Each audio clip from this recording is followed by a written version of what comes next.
देखिए एनसीईआरटी में जो 6ठी से 8वीं तक होता है वो थोड़ा सा विस्तार में 9वीं 10वीं में होता है। जो 9वीं 10वीं में है वही थोड़ा सा और डेप्थ के साथ 11वीं 12वीं में होता है। तो जिस विषय में आप 11वीं 12वीं को सीधे टच कर सकते हैं, समझ में आता है, 11वीं 12वीं काफ़ी है। अगर आपको लगता है कि नहीं थोड़ा सा टफ लग रहा है, बैकग्राउंड वैसी नहीं है, तो 9 10 से शुरू कर दीजिए।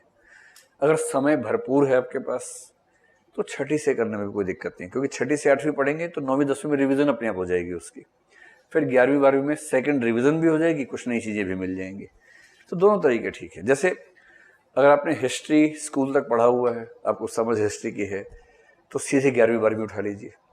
अगर आपकी साइंस की बैकग्राउंड रही, ग्रेजुएशन में आपने बीएससी लिया हुआ है या बीकॉम लिया हुआ है, तो अच्छा है कि हिस्ट्री थोड़ा सा पहले से उठा लीजिए। ये डिपेंड करेगा आपकी, हाँ जॉब है तब मामला लगे, फिर 11वीं 12वीं देखिए।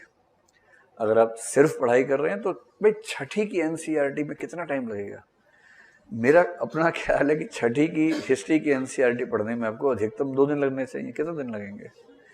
2 दिन में 6ठी हो गई। जैसे 6ठी में 2 दिन में हुई थी वैसे ही तब तब भी तो 2 दिन में हुई थी, अब तो आप और बड़े हो गए 2 दिन में 7वीं, 2 दिन में 8वीं निपटाइए, उसमें कितना टाइम लगना है।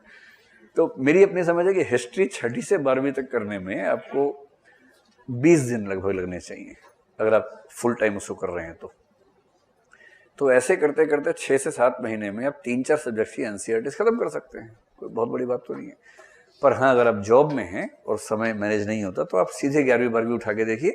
अगर लगे 11वीं 12वीं मैनेज नहीं हो पा रहा है तो पीछे जाइए, वरना उससे काम चला सकते हैं। और टेस्ट करने के लिए दृष्टि की वेबसाइट पे एक सेक्शन है एनसीईआरटी टेस्ट नाम से, देख लीजिएगा उसको। तो एनसीईआरटीज में हर किताब के हर चैप्टर पे हमने क्वेश्चन दे रखे हैं प्रैक्टिस के लिए। जो चैप्टर पढ़ा उसकी प्रैक्टिस देखिए, वहाँ सारे क्वेश्चंस आप कर पा रहे हैं नहीं कर पा रहे हैं। हर क्वेश्चन के बाद उसकी व्याख्या भी दे रखी है कि इसका आंसर ये होना चाहिए था।